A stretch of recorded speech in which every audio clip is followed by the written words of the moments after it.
Assalamualaikum warahmatullahi wabarakatuh. Selamat pagi saya ucapkan kepada Dr. Nur Farahana. Saya Nuzalika binti Saleh. Hari ini saya akan membentangkan berkaitan dengan penyelidikan naratif. Baiklah, kita pergi kepada definisi terlebih dahulu. Penyelidikan naratif ni adalah satu pendekatan menurut Clendenin dan Connelly pada tahun 2000. Dalam bukunya Narrative Inquiry, Experience and Story in Qualitative Research, beliau menyatakan bahawa pendidikan naratif ni adalah satu pendekatan yang bertujuan untuk memahami pengalaman manusia dengan melihat kepada cara orang menghidupkan dan menceritakan pengalaman mereka. Dan menurut Reisman pada tahun 1993, analisis naratif ni tidak hanya melihat kepada apa yang dikatakan dalam cerita, tetapi juga memberi perhatian kepada cara cerita itu diceritakan dan di sebalik penceritaan itu, termasuk konteks dan tujuan yang membentuk naratif tersebut. Sementara Nik Safiah Karim, iaitu tokoh sarjana tempatan, mengatakan bahawa naratif ni terbahagi dalam pelbagai aspek sastera Melayu dan beliau menyatakan bahawa ia termasuk tradisi lisan dan hikayat sebagai medium penceritaan pengalaman dan sejarah. Menurut Awan Sarian, dalam bukunya Kritikan Sastera dan Penilaian Nilai, Awan Sarian membincangkan naratif ni ialah nilai-nilai budaya yang terkandung dalam tradisi Melayu, termasuklah cerita rakyat dan hikayat yang mencerminkan norma dan identiti masyarakat. Jadi ini adalah definisi berdasarkan sarjana barat dan sarjana tempatan. Tapi bagi pendapat saya, secara keseluruhan rumusan definisinya, naratif ni ialah dikatakan sebagai alat untuk meneroka pengalaman manusia. Itu berdasarkan pandangan daripada sarjana barat lah yang saya dapat rumuskan. Tapi sarjana Melayu ni lebih mengatakan bahawa naratif ni adalah memberi perhatian kepada fungsi budaya dan warisan dalam penceritaan. Jadi terdapat perbezaan sedikit dari segi definisi antara sarjana barat dengan sarjana tempatan. Tapi yang saya dapat rumuskan, naratif ni adalah satu penyelidikan tentang penceritaan, iaitu berdasarkan pengalaman. Kita pergi kepada ciri-ciri penyelidikan naratif ni. Yang pertama, berfokus kepada pengalaman individu berkaitan interaksi sosial dan peribadi. Dan yang kedua, prihatin terhadap kronologi pengalaman individu tersebut. Yang ketiga, berfokus kepada penyusunan kisah kehidupan berdasarkan temubual yang dijalankan. Maknanya penyelidik akan fokus kepada kisah kehidupan responden yang akan ditemubual lah. Jadi sepanjang temubual itu dijalankan, dia lebih kepada menitik beratkan penyusunan kisah kehidupan responden. Yang keempat, menggunakan restoring, iaitu sebagai teknik dalam membentuk teknik penceritaan. Maknanya penyelidikan ini lebih kepada penceritaan semula oleh peserta kajian atau responden yang terlibat dalam kajian yang ingin penyelidik jalankan. Yang kelima, melibatkan konteks dan tempat dalam penceritaan. Iaitu apa konteks cerita dan tempat dalam penceritaan tersebut. Kemudian jenis kajian naratif. Jenis kajian naratif yang pertama, autobiografi.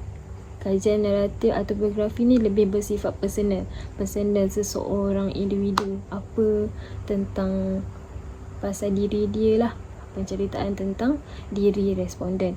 Yang kedua, biografi. Biografi pun sama, penceritaan individu tetapi lebih bersifat dokumen dalam kehidupan responden tersebut. Yang keempat, penceritaan tentang kehidupan. Naratif ni lebih kepada penceritaan tentang kehidupan, iaitu menjalankan temubual kepada peserta kajian, iaitu menemubual mereka menyusuri penceritaan kehidupan dan sejarah. Seterusnya, instrumen kajian naratif. Berikut adalah instrumen kajian naratif. Yang pertama, temubual. Temubual ni adalah salah satu instrumen utama dalam pendidikan naratif. kerana ia melibatkan perbualan terbuka dan tidak berstruktur sepenuhnya, namun memberi ruang kepada peserta kajian untuk berkongsi pengalaman mereka secara terperinci. Soalan diberikan adalah fleksibel dan membolehkan peserta bebas bercerita tentang pengalaman mereka. Temu bual yang dijalankan sama ada berstruktur, tidak berstruktur atau separa berstruktur.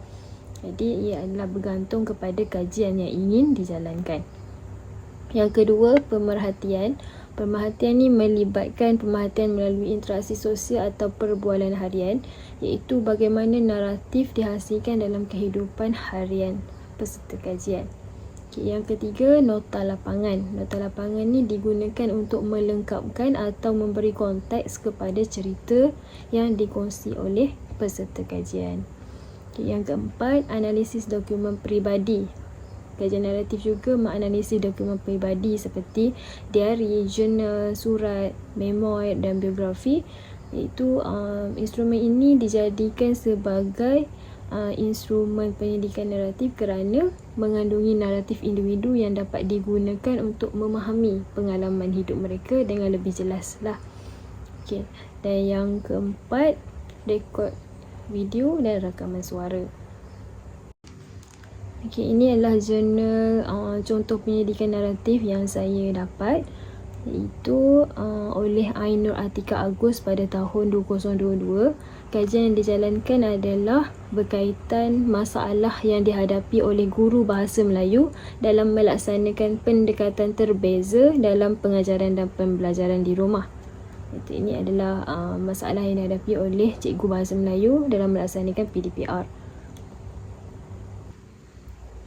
Okay, dalam kajian ini, pengkaji menggunakan kaedah pendidikan kualitatif naratif yang saya dapatkan pasti kerana responden kajian hanya terdiri daripada 5 orang guru bahasa Melayu dan pengkaji ingin mengkaji tentang mengapa dan bagaimana pengalaman 5 orang guru bahasa Melayu ini melaksanakan pendekatan terbeza semasa PDPR dilaksanakan.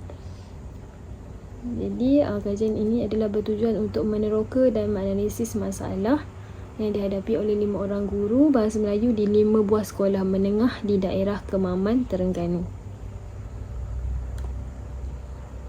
Okay, menerusi metodologi, saya dapatkan pasti instrumen yang digunakan adalah temu bual separa berstruktur. Kat sini saya buat definisi tentang temu bual berstruktur. Temu bual berstruktur ni menurut Kual dan Brinkman pada tahun 2009 dalam buku mereka Interviews Learning the Craft of Qualitative Research Interviewing menjelaskan bahawa temu bual berstruktur ini direka dengan soalan-soalan standard yang sama bagi setiap peserta. Hal ini bertujuan untuk meminimumkan kepelbagaian cara soalan ditanyakan dan jawapan yang diterima serta memastikan data yang dikumpul adalah seragam. Tapi dalam kajian ini, pengkaji menggunakan temu bual separa berstruktur. Ada perbezaan antara berstruktur dengan separa berstruktur. Kalau berstruktur, cara soalan itu dah direka dengan soalan yang standard yang sama.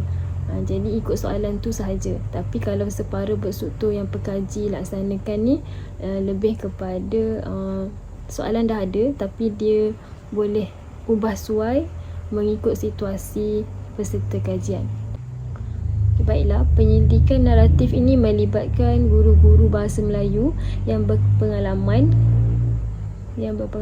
luar mengajar dalam bahasa Melayu. Ciri-ciri pendidikan naratif yang saya dapat lihat dalam kajian ini adalah berfokus kepada penceritaan pengalaman, yang mana pendidikan naratif ini menekankan pengalaman individu yang diceritakan melalui cerita atau naratif peserta kajian. Maknanya peserta kajian yang dipilih ni memang guru bahasa Melayu dan beliau mempunyai pengalaman mengajar yang berbeza dan macam mana guru-guru tersebut menjalankan pendidikan terbeza ini semasa PDPR dilaksanakan. Jadi kaedah ini adalah sebagai cara utama untuk memahami bagaimana peserta kajian menceritakan pengalaman mereka dalam melaksanakan pendekatan berbeza semasa PDPR dan bagaimana ia memberi makna kepada pengalaman hidup mereka. Ini adalah ciri-ciri penyelidikan naratif yang utama yang saya dapat lihat dalam kajian ini. Berikut merupakan kelebihan dan kelemahan penyelidikan naratif. Kita tengok kepada kelebihan terlebih dahulu. Dari segi kelebihan, peristiwa yang berlaku dalam kajian dapat dirasai oleh para pembaca. Yang kedua, lebih mudah difahami kerana mempunyai kronologi atau rentetan cerita. Yang ketiga, dapatan kajian mudah untuk dibandingkan kerana semua peserta menjawab soalan yang sama. Oleh itu, lebih mudah untuk membandingkan data antara peserta kajian. Dari segi kelemahan pula, peserta kajian akan ada juga peserta kajian yang tidak menceritakan secara terperinci tentang pengalaman mereka. Yang kedua, penyidik berisiko memberi kesimpulan yang salah jika tiada pemahaman yang baik jawapan daripada peserta kajian. Yang ketiga, kajian yang kurang fleksibel kerana tidak memberi ruang untuk ajukan soalan tambahan atau susulan berdasarkan jawapan peserta kajian. Hal ini menjadikan ia kurang sesuai untuk meneroka topik yang memerlukan kefahaman yang mendalam. Ini adalah kelemahan penyelidikan naratif dan kelebihan penyelidikan naratif. Apa yang saya dapat simpulkan, penyelidikan naratif ni adalah suatu penyelidikan yang berfokus kepada penceritaan atau naratif seseorang individu yang dijadikan sebagai sumber utama data kajian. Penyelidikan ini memerlukan pengkaji atau penyelidik memahami atau meneroka pengalaman seseorang melalui cerita yang akan mereka kongsikan dengan menumpukan perhatian kepada cara mereka menceritakan peristiwa atau pengalaman hidup mereka, termasuk struktur cerita, tema-tema utama dan makna yang diberikan oleh mereka terhadap pengalaman tersebut. Jadi inilah yang saya dapat simpulkan berdasarkan penyelidikan naratif. Sekian, terima kasih.